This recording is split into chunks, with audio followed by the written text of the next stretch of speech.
So hit scan damage, very simply, just means damage that has no travel time in the world of the game. Hit scan, like McCree, you just shoot wherever your crosshair is. As soon as you click a left click, it'll hit them. Conversely, a projectile is something that you actually throw out into the world of the game, and only if it collides with an enemy over time will it actually deal damage. So some of the classic hit scan heroes in Overwatch would be McCree, Widowmaker, but many heroes blend that definition. And the characters that are all projectile would be characters like Genji, like Pharah. All of their weapons have travel time, which is really the key element of a projectile.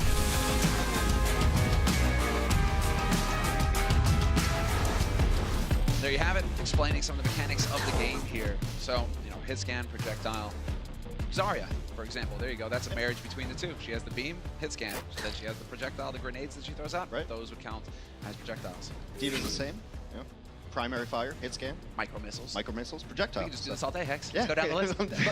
Let us not. Let's talk about the important things that matter. I think the short form Jake did a great job of explaining it for us. Anyway, Toronto looks really, really strong. That was pretty one-sided on Busan, aside from early on the confusing dance of switching heroes on mecha base, but Toronto pulled it off. And Toronto looks a little crisper. I mean, we cast them earlier this week, and they were missing combinations. They were using ults maybe not in the best manner, but today they're hitting combinations, and Ivy's been a standout. If you're gonna run 3 tanks, 3 supports, your Zarya's got to be the best player in your squad. Hands down, exactly. That's where the big source of your damage is coming from. As we saw from Ivy, he just completely outstripped, you know, the opposition in Color Hex. Color Hex, just a bit of an off game, perhaps off map. We've seen it before. You can shake it off. You get into the second map now. You've had time to kind of get focused up again. So we'll see what he's capable of here on Hollywood. As one of the new players of this roster, maybe some nerves getting to him. It's also not his main hero that he's always played, so just get used to it. He hasn't played all the matches for Boston, and he's new to the Overwatch League in our 2019 season. So, defensively, no surprise here, going to run 3 tanks and 3 supports. That's where you hear 3-3 or triple-triple often referring to. Offense looks the same as well. Exactly right. The big beef. The big beef. It's gonna stick. It's gonna stick. So stop trying to make it happen. It's gonna happen. We have Defiant on the defense as the home team. Away team Boston Uprising moving forward, taking quite a bit of damage, trying to make it their way through that choke point. And it's such a fitting start, Hex. Such a fitting start. Who gets the first 2 kills to kick things off? It's just Ivy again, and he's already working his way up a decent amount of energy for how quickly that fight went, and that is a full-on deletion of the enemy team. A late kill onto the opposing Zenyatta is very nice, means he's gonna have to wait for respawns. And then the next attack is going to have to wait for him to get back. Yeah, he's a slow floating android as well. Eventually, yep, nope, gonna get speed boosted back by the Lucio taxi service. And now let's get into it. Already kind of dancing on the edges here. They're looking like they want to try perhaps change. No, it doesn't look like it. You want to take this high ground away. You can't just play on the point beneath the enemy team, otherwise you're going to be in big trouble. So you force all the way around because you can touch the point from that angle, but now they're just trying to find the correct rotation, trying to duke Toronto in a bad position. It worked. Yeah, it worked. They go for the juke, catches Toronto out of position now. Toronto already given up that high ground, although Ivy is still hanging out up there. Note, however, going to catch Roki out of position, and that's going to be a big opening kill. 2 of them, in fact. We touched on this guy at the beginning of this match going into it, that he is an assassin, and sure enough, 2 kills when his team needed him most. Note has done it all throughout the season of seeing that very brief window where a support is not exactly where they should be, and he has punished it constantly. It has been so impressive. He did it against Seoul, he did it against Houston. Yeah, Raucus is still having nightmares. He does it constantly to these teams. He's just such a quick decision-making diva. It's very impressive. It's been so consistent for them. And he had it there, the example, the mobility that he has allows him to pounce. When he sees the opening, he can get onto that high ground, he can just jet straight at you in that match. Pounce at him, you burst damage with your micro missiles as well, so those supports with very low HP pools pretty much just melts to a diva jumping on them. He's just, I was wondering if he's going to go for the Hail Mary, but that would have been too sick. Instead, it's just going to be straight down, right over the top. Can they get the shatter? And it is going to happen. 2 kills for Boston. You saw it clean as you please. Grab goes in, self-destruct over the top, and then you get that Rhine shield out of the way. A couple of big kills there for Boston, and they're going to make some serious progress here. Not even a shatter needed there. He's just able to charge the Rhine out of the way, so that's one piece of the combo there. Just picture perfect. That's exactly how you draw it up. That's why you save self-destruct for Graviton, and then you just got to find some way to displace the Rhine arrow, Yeah. whether it be a charge, a hammer swing, or often a Lucio displacement. I approve. I approve of those self-destructs. Now it's going to be the second fight. Defiant really trying to take it early, and there's the grab going through. Hidden, not going to get deleted. Self-destruct over the top, and once again, 2 kills. This time for the Defiant, each one using the combo to perfection, and both Rhines still holding on to their shatters. Second burst, same as the first right there. As Toronto shows you how it's done as well. Back and forth between these two teams. They don't necessarily want to kill D.Va in pilot form right away. Call it a stagger when you can wait as long as possible to kill an opposing member of the team. That way, it takes them longer to regroup and longer to get back into it. And pilot D.Va, when she's demeched, usually the victim of those horrendous staggers. Just trying to keep an eye here. Yakpung is on that high ground. Does he just come tumbling out of the sky? I mean, he has been spotted, obviously. It's not going to go perfectly for him. And instead, he's going to set up point on the shop. Okay, set up shop on the point, rather. And there it is, the opening kill. Really just spread out, both of the teams kind of trying to find an opening. This time it didn't really work out for Boston. Defiant pressing forward, exactly. Trying to find a straggler, but not quite there. And you got to think that Neko's smiling after that one. Aim God is essentially the man who took over his job on the Boston Uprising. Neko now finds a new home in the Toronto Defiant, and he takes down his opposing number, wins the fight without having to use any abilities, because it's just very difficult to fight down in these compositions. So once again, Boston going for a different angle here to get onto the payload. The payload, if you notice, if Boston aren't on that payload, it will start backing up, so they lose ground. So we're back in front of the saloon now. They need to start trying to win these fights here, Boston, because they're running out of time. 1:40 on the clock here for Boston to push this payload to the second point. Yeah, they've kind of switched spots, offense and defense here, but early Transcendence comes up from Aim God, just trying to keep everybody alive. Battling Transcendence as a grab comes out. Where's the follow-up? There it is. There it is. It's Yakpung getting taken for a ride there by Fusions. However, can they win out on this fight? Shatter gets thrown in, clips 2, and Stellar not going to be able to stay alive. The cleanup is big here for the Boston Uprising, and they are going to find 4. Yeah, they're going to get a little bit of progress here. I do believe that Toronto should be able to come out and fight this one, and they didn't use everything here. They used a couple support ultimates, but they still have Rally, and Rally will give them a little boost. They can fight without Envy, because Envy should be able to get back in here, but shattered and deleted immediately as Yakpung. Now Roki pays the price of his life as well, and now they did use Rally, so perhaps misguided. What are they doing listening to me contesting? I've never been right, not once in my life. I gotta give that to Blase, I think, just because he gets the instant stun as Yakpung gets out through the door. Yakpung, he's probably thinking, oh, I can be safe behind the shield, and that'll buy time for my guys to come in behind him. Nope, he gets cut off immediately. So quick reactions there. Fusion spotting it out, probably calling in the rotation for his team. And so now, well, yep, the Defiant have to wait for Yakpung to come back into it. Sure enough, they will. And now it's just going to be this standoff. Kellex on high, skating on the walls. He doesn't care about leaving marks. He's grabbed in, self-destruct is there as the shield down. It gets knocked out of the way. Envy's able to pick up Color Hex in this engagement. Still even up on the point. Next kill's gonna be a world of difference. Color Hex is having some trouble right now. It feels like that bubble, he missed the timing by a split second, did it just a little bit too early and it wore off. Probably would have survived otherwise. Instead, it's going to be 2 kills, make that 3. Ivy kills himself somehow. And Boston Uprising now making progress towards the home stretch. Here it is, the final alley. That's the 3rd point there. The Zarya projectile will do self-damage. A lot of players will use it to actually enhance their jumps and get to places on the map where they're not supposed to be able to get, but sometimes you're a little too close firing that in and you end up taking yourself out of the equation. Let's say now they're going to have to set up the defense here, Defiant. As soon as it gets into the VIP spot, that is it. This first half of the map will be over. Color Hex going for the grab. Solo, he doesn't care. Can he find any of the high-value targets, though? Yakpung still going to go boom. And this is going to be Boston Uprising nearly getting it there. Last-second contest by Roki, and now we have the trance getting thrown in as well by Neko. Trying to keep the team up, trying to stagger things out. It's much better here for the Defiant. Got to get these to kills. get the kills, and they are just barely going to keep the contest going. This is unreal every single time. Boston so close to getting it done, but they aren't able to withstand. They will clean it up. The music you hear means that we're getting towards the end of the timer on the map. Below 20 seconds now. It's going to be difficult for Boston to get in position to fight properly here. Yakpung could also shatter them if they try to just speed in. Oh, man, that was crazy. Every single time I thought it was about to finish with 3, and then somehow the Defiant keep contesting. Now they're going to get boosted, they're going to get rallied into this, and they have to touch the point, Boston. Somehow, no, yes, going to get in there, but he's so dangerously overexposed. He's going to get debacked immediately. Valuable asset already out of the fight here for the Boston Uprising. Sound barrier used as well, and it's definitely looking like Defiant now just have to keep their cool. They have all of the advantages going into this fight, and now they get to pick them off one after another. Boston Uprising will not succeed in picking up 3 points here on Hollywood. They're going to clean it up. Toronto with a nice combination in the penultimate fight to be able to put themselves in good position here. Solid work, despite the fact, I mean, really solid defense on the second point. I think that makes the difference, all the difference for the Defiant, seeing as how they were, you know, they didn't really hold on to the first one that long. They gave it up a bit quick, so they knew they were behind.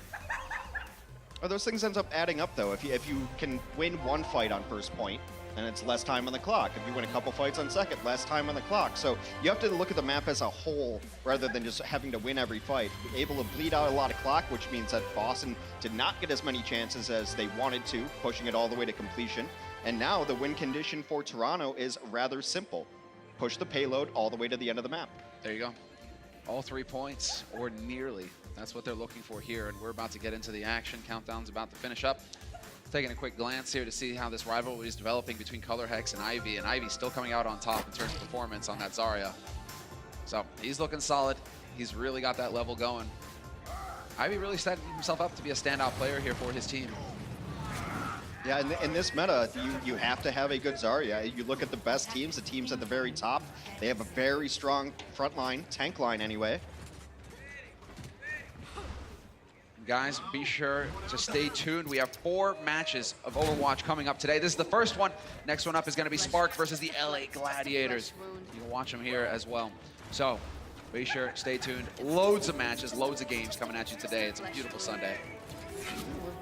So beautiful in the Hollywood, in the map, and the Hollywood outside. The Blase is dancing. A little bit of shuffle from the Brigida. From Blase. That would be the shuffle. You know, he doesn't want to put any more in. You know, for a guy named Blase, you know, he's not going to put more energy into a shuffle than is absolutely necessary. You know, like that's the extent of dancing that he's willing to do. Yeah, just a little bit of top rock, a little bit of shuffle. I get it. Ah, the quick wrap coming in here from Defiant. And they are going to stick, not going to go for the juke. Boston will rotate down to the point, however, to meet them. Color Hex trying to take advantage of that high ground. You want to take at least one of the high grounds, and then where the offense approaches really dictates which high ground you're going to have access to as the defense. Still poking away both teams. No one even getting low right now. Neko gets a little bit low, but no one out of position, and now Toronto has taken over one of the high grounds. Yes, they have. And now is Ivy also putting pressure, not allowing Color Hex to get comfortable up there on the balcony. This is all going to fall apart here for Boston. They aren't even going to win the first fight. This is going to be Defiant picking up the first point in record time. They did a good job of the poke war and just kind of biding their time and patient. Envy then takes the initial high ground, which is on the top right side of your screen right now, able to rain down a ton of damage without ever being bothered. They're able to isolate Color Hex, take him out of the fight. And I mean, just to put a punctuation on this, Ivy already has Graviton Surge ready. Yeah, Ivy already has Grav, and he was the one I was really keeping an eye on here in that fight, just doing a great job of hiding himself, making himself a difficult target, and then exactly spotting out Color Hex, right, can't let him get comfortable. I got beat with him. And now it's going to be the Grav, potentially here from Ivy. Rallies thrown in on both sides, so he's looking to just buy a little bit of time here. Losing Yakpung pretty much ends this fight for Defiant, so you're not really going to see any more ults get thrown in. You see how highly Ivy values his energy charge on Zarya. He's like, I'm at 100, I'm leaving. Yeah. You guys lost one. I need to be in there at the next fight with all the damage in the world. So a quick retreat there. Color Hex now has his own Graviton. Rallies used on both sides of the last fight. Also a Shatter came down from Fusion, didn't catch much. So a small advantage in the ultimate economy for the Toronto Defiant. Exactly right. There you go, trying to get the volleys going in. He's got to be John Allen spot, exactly. You can see he's kind of hiding behind these angles because he does not want to get caught out by any stuns, anything that would stop him from using the trance. Or, well, turns out he doesn't need to worry about it.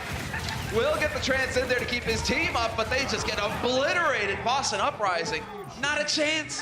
Envy, an Overwatch League veteran, spent some time last year on the LA Valiant, finds himself a new home, is making a new name for himself.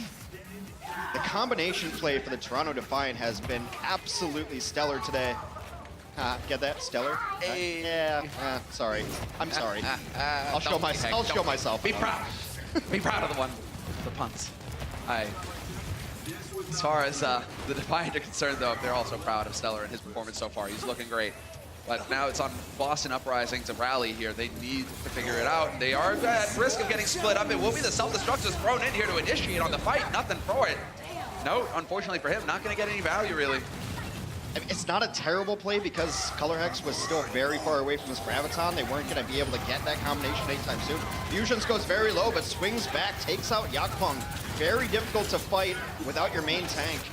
And I get this composition overall, you hear us say it's very difficult to fight with this, with that, because it is so dependent on the synergies of each hero working with each other that when you lose anybody and the compositions that are going to be very tanky, very upfront, going 5v6 just almost never works. These are very damage-light compositions as well. It's good of you to point that out. This is why we focus a lot on Color Hex and on Ivy. If Azaria goes down first, statistically, you're not winning that fight. Or the odds of you winning it go way down. Because not only do you lose the bubbles, you lose the damage, the ability to just shut people down. So Defiant now, there it is, rallies into the fight on both sides. Color Hex looking for the point-blank grab, perhaps. Could find the opening here. He's just doing as much damage as possible. And yep, decides to hide it behind the hay bales. They're going to get pulled in. No follow-up, however, and no kills. Instead, it's going to be Ivy straight through. Let's see, can they do it again? Self-destruct over the top. Shield is down, and Fusions is going to go boom. Tank is out of the fight now for the Boston Uprising. They have to give ground. It's simply just better execution of their ultimates right there. Oh, yeah! Mako dropping the Boston logo. Let's go. He knows it. He's fired up. I love it. It's just better execution, and it's because Note threw in that self-destruct early, then Color Hex feels like, well, we're not going to have self-destruct for this next fight. I see a good opportunity for a grab. He uses it there, but now Boston trying to come back in. Self-destruct is up in the air. And doesn't catch anybody, so Ivy is instead going to find Aimgod. Trance is getting used on both sides by the looks of it, or it's the rally rather for Blase, but this is not going to bear out here for Boston. They are getting cut off from each other and picked off one after another. They're letting Boston throw a lot of resources into Yakpong. He's kind of been sacrificially put out there a couple times, but Neko gets in there and saves him after the shatter. Toronto Defiant rolling through this one. Oh, they're looking so good, Hex, and they've got plenty of time here. 2.5 minutes, and with a few tools to use, because once again, they have that combo online. Ivy, so good at getting grab up. Neko and Aimgod are kind of toe-to-toe when it comes to getting transcendences up and able to use. However, Neko doing 1,000 more damage per 10 minutes, doing almost 2,500 more transcendence healing. Overall, is just a bigger benefit to his team right now. Yeah, he's getting the value, and Ivy is still well in the lead in terms of damage dealt.